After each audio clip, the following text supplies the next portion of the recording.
இந்த மகர ராசி ஒரு வரியில் சொல்லணும்னா அந்த 7.5 சனியில் எதையெல்லாம் இழந்தாங்களோ, எந்த விஷயம்லாம் அவங்களை கஷ்டப்படுத்துச்சோ, எதெல்லாம் போராடினாங்களோ அது அத்தனையுமே தூசு தட்டி வாழ்க்கையில் ஒரு அடுத்த தளத்துக்கு போகக்கூடிய அடிப்படையில் அடுத்த 6 மாத காலம் கடவுளை அவங்கள வச்சுக்க போகுது அப்படின்றது தான் நிதர்சனமான உண்மை. பல மகர ராசிக்காரர்கள் இல்ல தலைவரை முன்னாடி இருக்கும்போது கூட கொஞ்சம் நிம்மதியாக இருந்துச்சுங்க, இப்போ அடிக்கிற அடி தாங்க தாங்க முடியல, ஒரு 5 மாதமாகவே குழப்பமாகவே போயிட்டு இருந்தது அப்படின்னு சொல்லி புலம்பட மகர ராசிக்காரர்களும் பல பேர் உண்டு. மகர ராசிக்காரர்களை பொறுத்த வரைக்கும் வாக்குஸ்தானத்தில் ராகு இருக்கிறதும் 8ல் கேது இருக்கிறதுனாலையும் பேசுகிற வார்த்தைகளில் ரொம்பவே கவனம் தேவைப்படும். தமிழ் மேட்ரிமோனி ஆடி ஆஃபர். இப்ப மெம்பர்ஷிப் எடுங்க, ஆடில ஃப்ரீயா யூஸ் பண்ணுங்க. ஆன்லைனில் மகாலய அமாவாசை பூஜை மற்றும் ஹோமம் செய்ய இன்றே தொடர்பு கொள்ளுங்கள். கால் 7352421335. ஆச்சி மசாலா. எந்த சமையலும் ருசி தேடும் ரகசியம் 20 ரூபாய். Sundaram home, Sundaram finance group. உங்கள் கனவு வீட்டினை சொந்தமாக்கிக் கொள்ளுங்கள். மாத சம்பளம் பெறுபவர்கள் மற்றும் தொழில் நிபுணர்களுக்கும் அவரவர் தேவைக்கேற்ப வீட்டுக்கடன் திட்டங்கள். இப்போ வரப்போகிற 4 கிரக கோச்சாரங்களில் வந்துட்டு எந்தெந்த ராசிக்கு எப்படி இருக்கும் அப்படின்றத பொதுவாக வந்து சொல்லிட்டீங்க.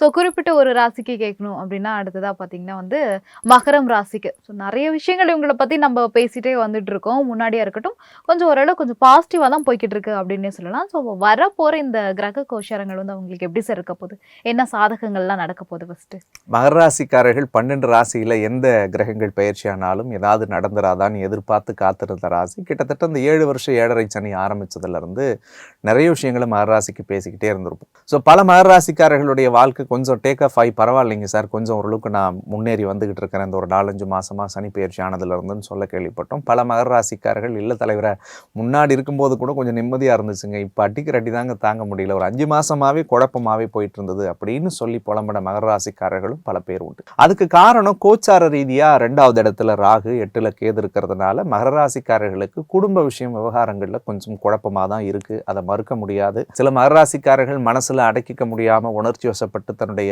ஆதங்கத்தை வெளியில கொட்டிட்டு அதில் கெட்ட பேர் வாங்கிக்கிறவங்க நிறைய பேர் இருக்காங்க.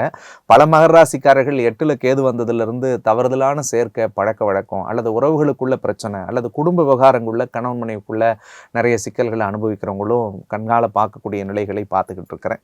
ஸோ இதில் இந்த மகர ராசிக்கு எப்படி சமீபத்தில் வந்திருக்கக்கூடிய நகர்வுகளும் அடுத்து வரக்கூடிய சனியினுடைய வக்ர நகர்வும் இருக்க போகுதுன்னு சொல்லி பார்த்தோம்னா இந்த மகர ராசி ஒரு வரியில் சொல்லணும்னா அந்த 7.5 சனியில் எதையெல்லாம் இழந்தாங்களோ, எந்த விஷயம்லாம் அவங்களை கஷ்டப்படுத்துச்சோ, எதெல்லாம் போராடினாங்களோ அது அத்தனையுமே தூசு தட்டி வாழ்க்கையில் ஒரு அடுத்த தளத்துக்கு போகக்கூடிய அடிப்படையில் அடுத்த 6 மாத காலம் கடவுளை அவங்கள வச்சுக்க போகுது அப்படின்றது தான் நிதர்சனமான உண்மை. அதில் மெயினாக குடும்ப விஷயத்தில் இருந்து வந்த பல சிக்கல்களும் கஷ்டங்களும் மகர ராசிக்கு தீரும். கல்யாணமே ஆகலை சார், இந்த 7 வருஷத்தில் கல்யாணத்துக்கு எதிர்பார்த்து இலவு காத்த கிளி மாதிரி இருந்தேன் அப்படின்னு நினச்சி வருத்தப்பட்ட மகர ராசிக்கெல்லாம் திருமணம் கூடி வரக்கூடியதாக இருக்கும். சார் புருஷன் பொண்டாட்டிக்குள்ளே பிரச்சனையாகவே இருக்குது சார், பொண்டாட்டி புரிஞ்சுக்கல, கணவன் புரிஞ்சுக்கல, நான் நேர்மையாக இருக்கேன், உண்மையாக இருக்கேன், யாருக்கு சார் வாழறேன், இவங்களுக்காக தானே வாழறேன், கடைசியில் அவங்களே என்னை வந்து தூக்கி போட்டாங்களே அப்படின்னு நினச்சி வருத்தப்பட்ட மகர ராசிக்காரர்கள் எல்லாம் குடும்பத்தில் கொண்டாடப்படக்கூடிய இடத்திற்கு கடவுளை அவங்கள கொண்டு வருவாருங்க. மெயினாக அந்த கடன் சுமையில் மாட்டிக்கிட்டு தவிச்ச மகர ராசியெல்லாம் கடனை அடைக்கக்கூடிய வாய்ப்புகள் இருக்குது. உடல் ரீதியாக மன ரீதியாக நிறைய பிரச்சனை, நிறைய சிக்கல், நிறைய குழப்பம் சார், பயமாக இருக்குது சார், ஹார்ட் அட்டாக் வந்துருமோ, வேறு ஏதாவது கிட்னி ஃபெயிலியர் ஆயிருமோ அல்லது லிவரில் பிரச்சனை இருக்குமோ, இல்லாததை நினச்செல்லாம் நான் பயந்துக்கிட்டே இருந்தேன்னு நினச்ச மகர ராசியெல்லாம் உடல் தெளிவும் உள்ள தெளிவும் அடையக்கூடிய நிலையை கடவுள் ஏற்படுத்த போகிறார். படிக்கக்கூடிய மாணவர்களுக்கு நல்ல காலேஜில் சீட்டு கிடைக்கும். ஸோ எக்ஸாம்ஸ் எதாவது எழுதுனாங்கன்னா கண்டிப்பாக அதில் நல்ல ஒரு மெரிட்டில் போயிட்டு ஒரு நல்ல வேலை கிடைக்கிறதுக்குரிய வாய்ப்புகள் இருக்குது. 3வது இடத்துல சனி வக்கரத்துக்கு வரார். அப்போ நண்பர்களால் இருந்து வந்த பிரச்சனை சரியாகும், சகோதர வழிகளில் இருந்து வந்த கருத்து மோதல்கள் சரியாகும், 3வது நபர்களால் புதிய உதவிகளும் புதியவர்களுடைய அறிமுகங்கள் இவங்க வாழ்க்கைக்கு அடுத்த ஒரு எலிவேஷனுக்கு கொண்டு போகக்கூடிய வாய்ப்பு உண்டு.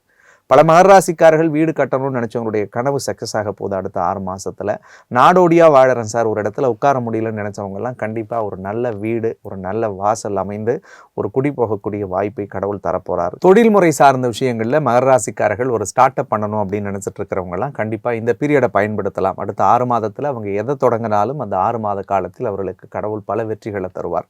ரொம்ப நாளாக வண்டி வாகனம் வாங்கணும்னு நினச்சவங்கலாம் கண்டிப்பாக இந்த பீரியடில் எஃபோர்ட் எடுங்க, நல்ல வண்டி வாகனம் மனசுக்கு பிடிச்ச மாதிரி அமையும். ஸோ ஏற்கனவே கல்யாணம் நடக்கும்னு சொல்லியிருந்தேன். அதற்கு அடுத்தது ரொம்ப முக்கியமாக புத்திர பாக்கியத்தை எதிர்பார்க்கக்கூடிய மகர ராசிக்கு குழந்தை பாக்கியத்தை ஆண்டவன் ஏற்படுத்த போகிறார். கொடுக்கல் வாங்கல் பிரச்சனையாகவே இருக்குது சார், நிறைய பணத்தை கொடுத்துட்டு ஏமாந்துட்டு அந்த 7 வருஷத்தில் திருப்பி வருமா அப்படின்னு நினைச்ச மகர ராசிக்கெல்லாம் கண்டிப்பாக அடுத்த 6 மாதத்தில் அது திரும்ப வரதுக்குரிய வாய்ப்புகளை ஏற்படுத்துவார். ஏற்கனவே நான் கடன் வாங்கி அடைக்கவே முடியலன்னு நினைச்சவங்கலாம் கண்டிப்பாக அந்த கடனை கொடுக்கறதுக்குரிய வாய்ப்பு இருந்துச்சு. சார் அப்பா ஒன்று சொன்னாலே ஆக மாட்டேது சார், அப்பாவுக்கு எனக்கு சண்டையாக இருக்குது, அல்லது வீட்டை விட்டே போயிடலான்னு நினைக்கிறேன் சார், ஊரை விட்டு போயிடலான்னு விருப்பப்படுறேன் அப்படின்னு நினச்ச மகராசி எல்லாம் ஒரு இணக்கமாக தந்தையோட அந்த தர்க்கத்திலிருந்து விடுபட்டு கொஞ்சம் அப்பா பேச்சை கேட்டு நடக்கக்கூடிய நிலைகள் ஏற்படும். தொல்லைக்கும் தந்தைக்குமான உறவுகள் மேம்படக்கூடிய வாய்ப்பு இருக்குது.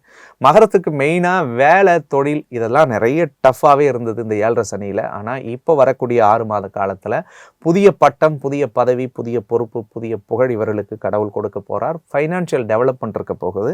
நிறைய வெளிநாட்டு பயணங்களும் தூரதேச பிரயாணத்து முதலீடுகளும் இவர்களுக்கு மிகப்பெரிய லாபத்தை ஈட்டி தரக்கூடிய அடிப்படையில் இருக்கும். ஸோ பிஆர் அப்ளை பண்ணணும்னு அப்ளை பண்ணலாம், வேறு கண்ட்ரிக்கு போய் சிட்டிசன்ஷிப் வாங்கணும்னு நினச்சா வாங்கலாம், அல்லது வெளிநாட்டுக்கு போய் வேலை பார்க்கணும்னு நினைக்கக்கூடிய கனவுகளை இப்போ இவங்க தொடங்கினா பெரிய சக்ஸஸை தரும். ஒட்டுமொத்தத்தில் மகராசிக்கு ரொம்பவே ஒரு சூப்பரான பீரியட். இந்த பீரியடை இவங்க நல்லா பயன்படுத்தணுன்றது என்னுடைய ஒரு அன்பு வேண்டுகோள். ஓகே சார், மகர ராசிக்கு வந்து சாதகங்கள் சொல்லிட்டீங்க, ஆனால் ஒரு சில விஷயங்கள்ல கண்டிப்பாக வந்து ஜாக்கிரதையாக இருந்தது ஆகணும். அந்த மாதிரி எந்த மாதிரி விஷயங்கள்ல இவங்க ரொம்பவே ஜாக்கிரதையாக இருக்கணும் சார்? மகராசிக்காரர்களை பொறுத்த வரைக்கும் வாக்குஸ்தானத்தில் ராகு இருக்கிறதும் 8ல் கேது இருக்கிறதுனாலையும் பேசுகிற வார்த்தைகளில் ரொம்பவே கவனம் தேவைப்படும். ஏன்னா மனசில் பட்டதை டக்குன்னு பளிச்சுன்னு பேசிடுவாங்க. தயவு செஞ்சு அப்படி பேசாதீங்க. நீங்கள் நல்லவங்களாக இருந்ததெல்லாம் போதும், இனிமேலாவது கொஞ்சம் சூதானமாக வாழ கற்றுக்கோங்க. எங்கே எதை பேசணும், யாருக்கிட்ட எதை பேசணும், யாருக்கு எந்த அளவுக்கு அன்பை கொடுக்கணும், காதலை கொடுக்கணும், பாசத்தை கொடுக்கணும், முக்கியத்துவத்தை கொடுக்கணும்னு தயவு செஞ்சு தெரிஞ்சுக்கோங்க. அந்த 7 சனியில் மகர கடவுள் எல்லாத்தையும் கற்றுக் கொடுத்துட்டார். இனிமேலும் அப்படி இருந்து ஏமாறாதீங்க. உங்களுக்கான வாழ்க்கையை தொடங்குங்க. உங்களுக்கு எது சரின்னு படுதோ அதை செய்யுங்க. மற்றது எல்லாம் கடவுள் உங்களை பார்த்துக்கிட்டு உங்களை சூப்பராக வச்சுருப்பார். ஓகே சார், சாதகம் பாதகம் சொல்லிட்டீங்க. ஸோ ஆப்வியஸாக வந்து அவங்க எந்த மாதிரி கடவுளை வழிபட்டால் ஃபுல்லாக உங்களுக்கு ரொம்பவே பாசிட்டிவாக போகும்? மகர ராசியை பொறுத்த வரைக்கும் அவர்களுக்கு இப்பொழுது பாதகமாக இருக்கக்கூடியது கோச்சார ரீதியாக இருக்கக்கூடிய நாகதோஷம் தான். 2வது இடத்துல ராகுவும் 8ல் கேது இருக்கிறதுனால அந்த சர்ப்பதோஷத்தினுடைய பாதிப்பு இருக்கிறதுனால துர்க்கை, காளி அந்த மாதிரியான பெண் தெய்வ வழிபாடு இவர்களுக்கு பலன் தரும். அப்படி இல்லாட்டி ஊருக்கு பக்கத்தில் நாகநாதர் கோவில் தான் இருந்துச்சுன்னா ராகு கேது தலங்களுக்கு சென்று வழிபடுறது நல்லது. முடிந்த வரைக்கும் திருமணம் ஆகாத பெண்களுக்கு திருமணத்திற்கு ஏதாவது சில உதவிகளை இவர்கள் செய்வதன் அடிப்படையில் கோச்சார ரீதியாக வரக்கூடிய அந்த நாகதோஷத்துக்குரிய பாதிப்புகளை விலக்கி கொடுக்கும். ஸோ ஒரு சின்ன புடவை எடுத்து கொடுக்கறதுல தொடங்கி, ஒரு தாலி எடுத்து கொடுக்கறதுல தொடங்கி, ஏதாவது ஒரு நல்ல விஷயத்துக்கு நீங்கள் அவங்களுக்கு ஒரு 10 ரூபா கொடுக்கறதுனால கண்டிப்பாக அவங்களுடைய வாழ்க்கையில் 7.5 சனியால் ஏற்பட்ட கர்ம பலன்கள் விலகி அவங்க வாழ்க்கைக்கு ஒரு நல்ல பலன்களை கடவுள் கொடுப்பாருங்க. ஓகே சார், இப்போ வரப்போகிற 4 ராஜ கிரக கோச்சாரங்களில் வந்துட்டு மகர ராசிக்கு எப்படிலாம் இருக்கும், எந்த மாதிரி கடவுளை வழிபடணும் அப்படின்றது ரொம்பவே கிளியராக சொல்லியிருக்கீங்க. ரொம்பவே தேங்க்யூ சார். நன்றி.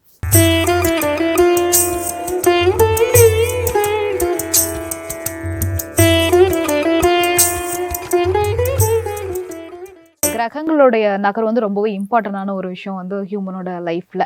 ஸோ அந்தபடி வந்து சனி பயிற்சி முடிஞ்சது, அடுத்தபடி வந்து குரு பயிற்சி முடிஞ்சது, அடுத்து இப்போ வந்து சனி வக்ர பயிற்சி அப்படின்றாங்க. அந்த பேரை கேட்கும் போதே கொஞ்சம் பயம் வருது. ஐயோ என்ன நடக்க போகுதோ அப்படின்ற ஒரு பயம் வந்து ஆட்டோமேட்டிக்காக வருது.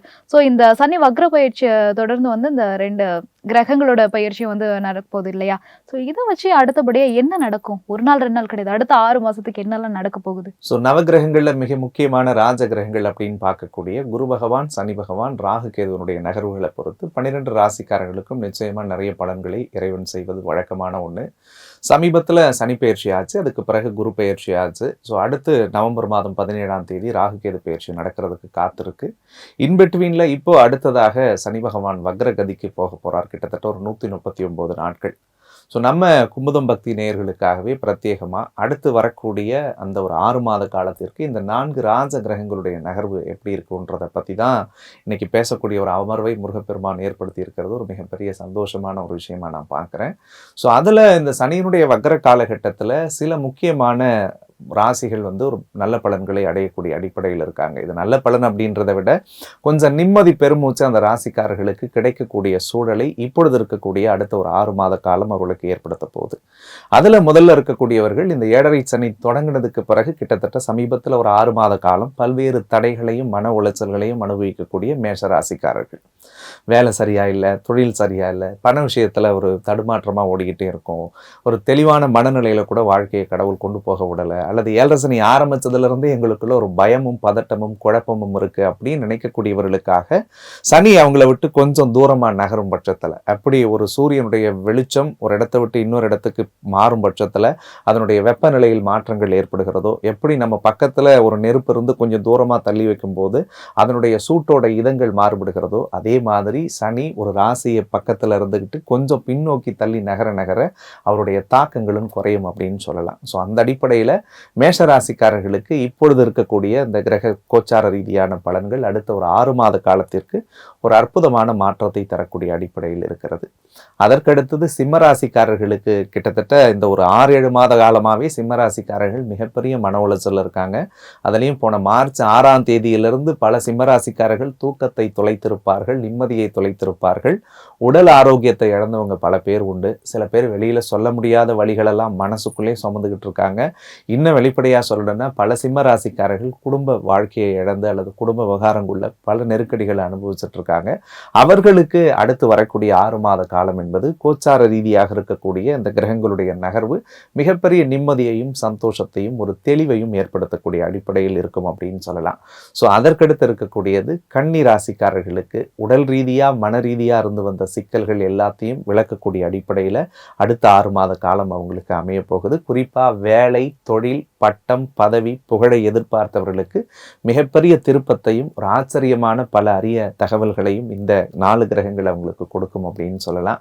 ஸோ அதற்கடுத்ததாக தனுசு ராசிக்காரர்களுக்கு அர்த்தாஷ்டம சனி தொடங்கினதுலேருந்து போன மார்ச் மாதத்திலிருந்து இந்த ஒரு 4-5 மாதமாகவே உண்மையை சொல்லணும்னா வீட்டில் நிம்மதி இல்லை, சந்தோஷம் இல்லை, எங்கேயாவது கிளம்பி வெளியில் போயிடலாமா அல்லது எல்லாம் இருந்து கூட ஒரு சந்தோஷமான வாழ்க்கையை வாழ முடியலையே என்ற ஒரு தவிப்போடு வாழ்ந்துட்டு இருக்கிறவர்களுக்கு கடவுளுடைய அருளோடு இந்த அடுத்த 6 மாத காலம் அவங்களுக்கு ஒரு நிம்மதி சந்தோஷத்தை கொடுத்து ஒரு தெளிவான பாதை, தெளிவான பயணம், தெளிவான வாழ்க்கை, நீங்க தான்ப்பா இருக்கணும், இதை தான் செய்யணும் அப்படின்றத சொல்லி கொடுக்கக்கூடிய அடிப்படையில் வரப்போறார் அப்படின்னு சொல்லலாம். ஸோ இந்த 4 ராசிக்காரர்களை ஏன் நான் ரொம்ப மென்ஷன் பண்ணி சொல்றேன்னா, இந்த 4 ராசிக்காரர்களுக்கு சனி பகவானுடைய தாக்கமும் அதிகமாக இருக்கு, ராகு கேதுவனுடைய தாக்கங்களும் அதிகமாக இருந்துச்சு. பட் அடுத்த ஒரு 6 மாதத்திற்கு இதனுடைய தாக்கங்கள் நிச்சயமாக குறையக்கூடிய அடிப்படையில் இருக்கிறது. மேலும் இருக்கக்கூடிய 12 ராசியில 8 ராசிக்காரர்களுக்கும் சனி பகவானுடைய பார்வைப்படக்கூடிய இடம், குரு பகவான் வந்திருக்கக்கூடிய இடம், அந்த குருவோட பார்வைப்படக்கூடிய இடம், ராகு கேது அவங்களுக்கு இப்போ டிராவல் பண்ணக்கூடிய இடத்தை பொறுத்து பிரத்யேகமான பலன்களை அதிரடியாக அடுத்த 6 மாசம் அவங்களுக்கு வழங்குறதுக்கு காத்திருக்குன்னு சொல்லலாம். ஸோ அதை பத்தி நம்ம விரிவா பேசுவோம். தமிழ் மேட்ரிமோனி ஆடி ஆஃபர் இப்ப மெம்பர்ஷிப் எடுங்க, ஆடில ஃப்ரீயா யூஸ் பண்ணுங்க. ஆன்லைனில் மகாலய அமாவாசை பூஜை மற்றும் ஹோமம் செய்ய இன்றே தொடர்பு கொள்ளுங்கள். கால் 7357842135. ஆச்சி மசாலா எந்த சமையலும் ருசி தேடும் ரகசியம் 20 ரூபாய். Sundaram home, Sundaram finance group. Own your dream home. Tailored home loan solutions for salaried and business professionals.